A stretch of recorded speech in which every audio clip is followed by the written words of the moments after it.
ఇప్పుడు ఈ ఎవిస్ హాస్పిటల్ని సంప్రదించండి. స్కానింగ్ కూడా ఫ్రీగా చేస్తున్నారు. Avis hospitals. నమస్తే, మీరు చూస్తున్న సుమన్ టీవీ. నేను మీ కీర్తి. ఈ మధ్య ఎక్కడ చూసినా ఏదో ఒక విపత్తు గురించే, ఏదో ఒక నెగిటివిటీ గురించే మనం చూస్తూ ఉన్నాం, చదువుతూ ఉన్నాం.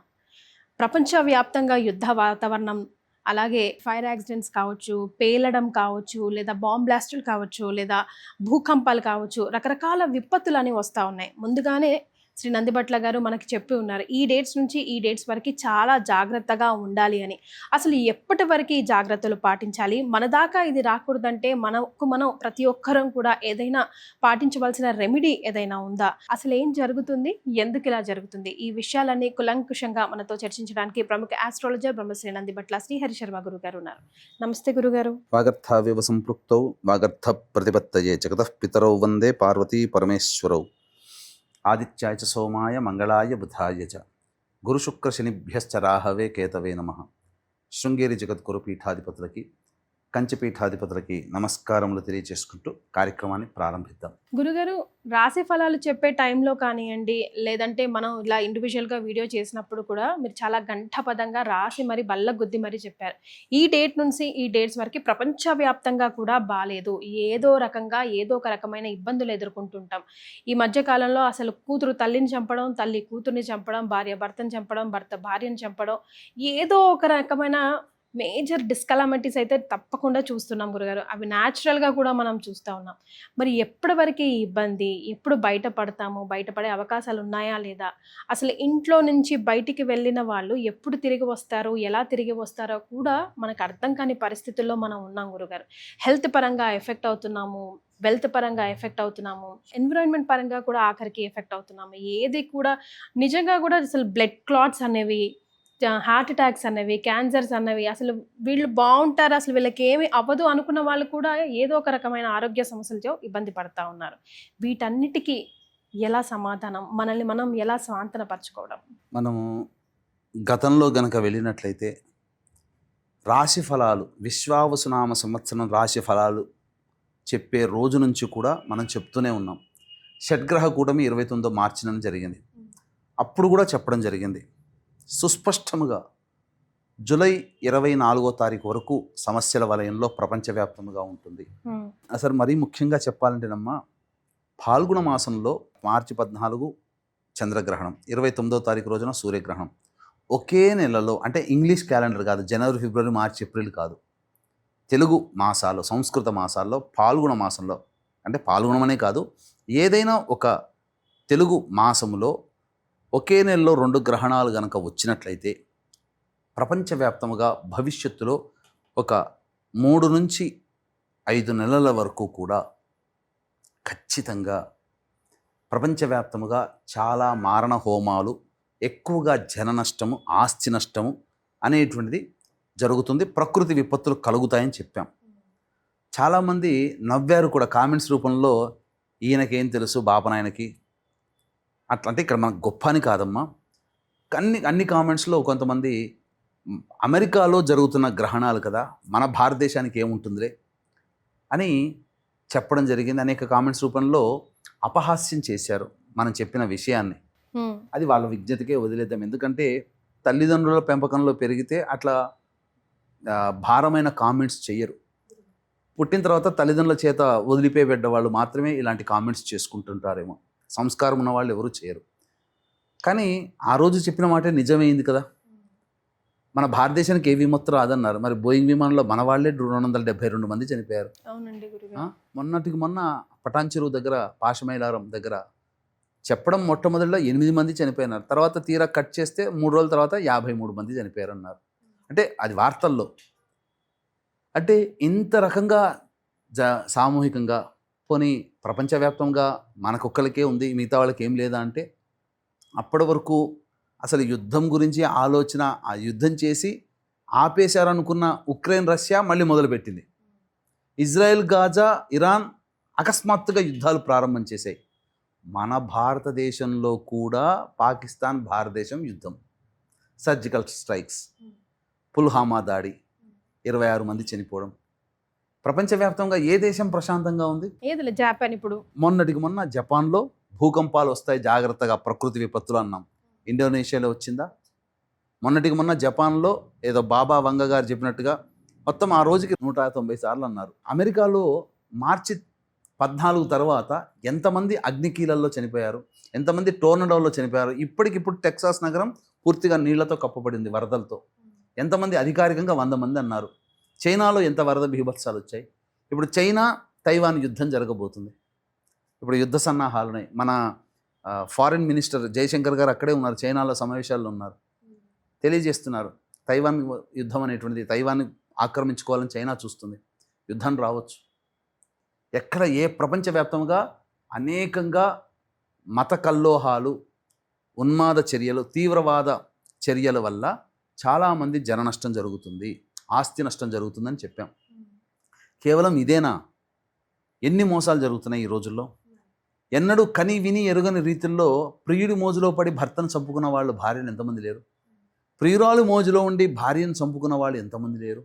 ఆన్లైన్ మోసాలు, ఆకర్షించే విధంగా ఆన్లైన్ మోసాలు. ఇన్స్టాగ్రామ్, మీరు ఈ పని చేయండి, ఈ పెట్టుబడి పెట్టండి, మీకు సంవత్సరంలో మీ పెట్టుబడి రిటర్న్ వస్తుందని చెప్పి మోసం చేసి బోర్డు తిప్పేసినటువంటి వాళ్ళు ఎంతమంది లేరు? రియల్ ఎస్టేట్ వ్యాపారంలో లేరా? అలాగే మల్టీ లెవెల్ మార్కెటింగ్ అని అంటారు, MLM, MNL అవి కూడా ఉన్నాయి కదా. అవి బైనరీ సిస్టంలో పనిచేస్తాయి. మరి ఎంతమంది మోసాలు ఉన్నాయి? మరి ఇవన్నీ జరుగుతున్నాయి. ఆకర్షణీయంగా మోసాలు, ఆకర్షణీయంగా ఉండి ఇన్స్టాలో పరిచయం అయిపోయి వాళ్ళ కోసం అనుమానాలతో భార్యలను చంపుకున్న భర్తలు, భర్తల్ని వదిలేసిన భార్యలు ఎంతమంది లేరు? సంతానం ఒకటా రెండా అనేక రకాలైనటువంటి మోసాలు ఇప్పుడు జరుగుతున్నాయి. ఎప్పటి నుంచి అంటే ఇంకా జరుగుతూనే ఇంకా ఉంటాయమ్మా. ఎప్పటిదాకా? ఆగస్టు వరకు జరుగుతాయమ్మా. జూలై, ఆగస్టు, మ్యాక్సిమం సెప్టెంబర్ 13వ తారీఖు వరకు ఉంటాయమ్మా. ఆగస్ట్ ఆఖరిన ఏదో విపత్తు, మహా విపత్తు రాబోతుందన్న వార్త ఒకటి హల్చల్ చేస్తా ఉంది సోషల్ మీడియాలో. ఇందులో ఉందమ్మా. నిజమంతా ఎందుకు అనంటే ఈ జూలై 27వ తారీఖు వరకు కుజుడు సింహరాశిలో ఉంటాడు. జూలై 27 నుంచి ఆగస్టు నెల సెప్టెంబర్ 13 వరకు కన్యా రాశిలో కుజుడు ఉంటాడు.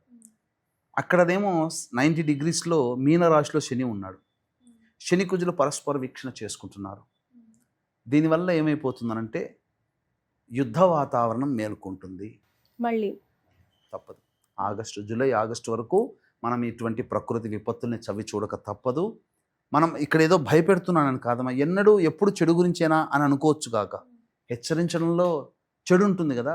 ఇప్పుడు తండ్రి, అరే నువ్వు అక్కడికి పోకురా, అక్కడ ఏదో నీకు ఇబ్బంది అవుతుంది పోకురా అంటే చెడు చెప్తున్నట్టు ఆ తండ్రి కొడుకుని హెచ్చరిస్తున్నట్టు హెచ్చరిస్తున్నట్టు కదా. జాగ్రత్త అందులో చెడు చెప్తున్నాడు. ఉంటేనే కదా హెచ్చరించేది.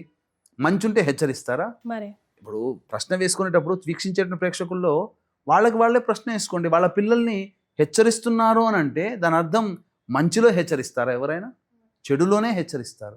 చెడు జరగబోతుంది కాబట్టి హెచ్చరించడం, నెగిటివ్ని వ్యాప్తి చేయడం కాదు. ఇక్కడ బాగుపడండిరా, ధైర్యంగా ఉండండిరా, ముందు దైవతానుగ్రహాన్ని పొంది ఆ విపత్తు నుంచి బయటపడే మార్గాన్ని వెతుక్కోండిరా అని చెప్పడానికే తప్ప ఇక్కడ ఎవరికి స్వార్థం లేదు. ఇక్కడ లేదు గురుగారు, మనం అలా చెప్తున్నాం కాబట్టి చాలా మంది కూడా ఇప్పుడు ఈ సమ్మర్ వెకేషన్ లో ప్రయాణాలు అవి తగ్గించుకున్నారండి. ఎంతమంది ప్రయాణాలు ఇబ్బందులు పడ్డారు. కాబట్టి తీవ్రవాద చర్యలు ఉంటాయి భవిష్యత్తులో చాలా. ఇప్పుడు మీరు మొన్నటికి మొన్న మతం మార్పిడులకి కోట్లు వచ్చాయి ఉత్తరప్రదేశ్లో. వాళ్ళందరూ కూడా ఒక్కొక్క ఫ్యామిలీ మతం మారినందుకు 12-14 లక్షలు ఇచ్చారట. 500 కోట్లు పైగా వచ్చాయటమ్మా. ఆ డిస్ట్రిబ్యూషన్ అంతా మతం మారిన వాళ్ళకే వస్తుంది. మరి సామూహికంగా ఇంతమందిని వాళ్ళు ఎంత ధైర్యంగా జరుగుతున్నాయి. ఇంతకుముందు ఉన్నాయి ఆ పని, ఇప్పుడే ఎందుకు జరగాలి? ఈ మార్చి, ఏప్రిల్, మే, జూన్, జూలై, ఆగస్ట్ ఏంటి సిక్నెస్? ఒక్కసారి ఆలోచిస్తే సరిపోతుంది కదా.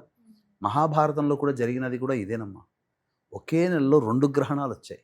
అందుకే తదనంతరం పూర్తిగా జన నష్టం. The biggest first world war అంటే మహాభారత యుద్ధమే.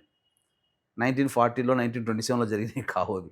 గురుగారు, మరి ఇండివిజువల్ గా ప్రతి ఒక్కరం కూడా ఏం చేయాలంటారు? ఏం చేస్తే బాగుంటుందంటారు? ఈ యొక్క సంబంధించినటువంటిది కాలాన్ని శాసించేవాడు కాలభైరవుడు. కాబట్టి యావత్ కుటుంబ సభ్యులందరూ కూడా చక్కగా ప్రతిరోజు కాలభైరవ ఆరాధన. ఇటువంటి విపత్తు నుంచి శివాజ్ఞ లేనిదే చీమైన కుట్టదు. సృష్టి స్థితి లయకారకాలలో లయకారకుడు పరమేశ్వరుడు.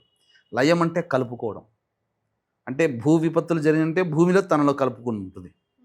సునామీలు అంటే సముద్రం కలిపేసేసుకుంటుంది. ఇలా తనలో కలుపుకునే ప్రతి చర్యని కూడా సృష్టి నాశనం అంతా కూడా పరమేశ్వరుని లయకారకత్వంతోనే అవుతుంది కాబట్టి ఇదంతా ఒక రకంగా నెగిటివిటీ కాబట్టి ఆ పరమేశ్వరుని ఆరాధన ఉదయం ముఖ్యంగా సంధ్యా సమయంలో తప్పకుండా పరమేశ్వరుని ఆరాధన చేసినటువంటి ప్రాంతము రక్షింపబడుతుంది. అందుకనే మన భారతదేశంలో పరమేశ్వర ఆరాధన ఎక్కువగా ఉంటుంది కాబట్టి చాలా మటుకు రక్షింపబడుతున్నాం మనం. అది లేకపోతే ఇంకొంచెం ఇప్పుడు గట్టిగా మీరు గమనించుకుంటుంటే ఆంధ్రప్రదేశ్లో కొంత ప్రాంతం కడప కర్నూలులో వేల సంఖ్యలో జనాల్ని చంపడానికి సిద్ధపరచుకున్నటువంటి మందుగుండు సామాగ్రి అక్కడ శ్రీకాకుళంలో కూడా 2-3 వ్యక్తుల్ని మన చిన్న ఏజ్లో 23-22 ఏళ్ళ అబ్బాయిల్ని పట్టుకోవడం జరిగింది. వాళ్ళ ప్లాన్ సక్సెస్ అయితే ఆంధ్రప్రదేశ్లో ఇన్ని చోట్ల బాంబు బ్లాస్ట్లు అయ్యేట్లమ్మా. ఇవన్నీ రక్షింపబడ్డాయి అని అంటే దైవారాధన. అదేదో మన గొప్పతనం దైవ అనుకుంటాం. దేవుడే మనకు ఆ సమయం దాకా రాని కూడా చేశాడు అనుకోవచ్చుగా. దైవం ఉంటేనే కదా.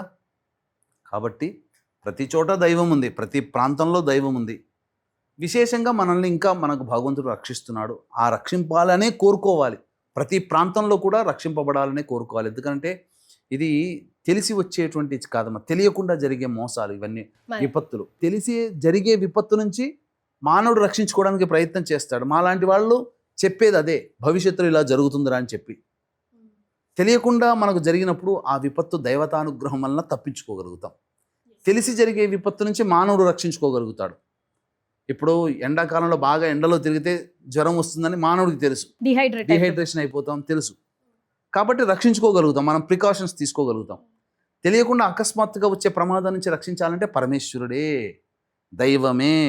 కాబట్టి ఆ దేవతా పాదాలని పట్టుకొని వేడండి. కుటుంబం అంతా కూడా దేవతానుగ్రహాన్ని పొందే ప్రయత్నం చేయండి. నిత్య దీపారాధన, నిత్య దేవతారాధన. తప్పేందమ్మా, భగవంతుడు మనకి 24 గంటలు ఇచ్చాడు మన పని చేసుకోవడం కోసం. ఆయన కోసం ఒక 10 నిమిషాలు కుటుంబ సభ్యులు కేటాయించుకోలేమా? తప్పకుండా చేసుకోవాలి. చేసుకోకపోతే మనకు మనుగడే ఉండదు. విన్నారు కదా, అన్నిటికీ సమాధానం దైవ చింతన అని చెప్తున్నారు గురుగారు. అది ఫాలో అవుదాం, అందరం బాగుందాం, అందరిలో మనం కూడా ఉందాం. చాలా సంతోషం గురుగారు, ధన్యవాదాలు. సర్వం శ్రీ ఉమామహేశ్వర పరబ్రహ్మార్పణమస్తు.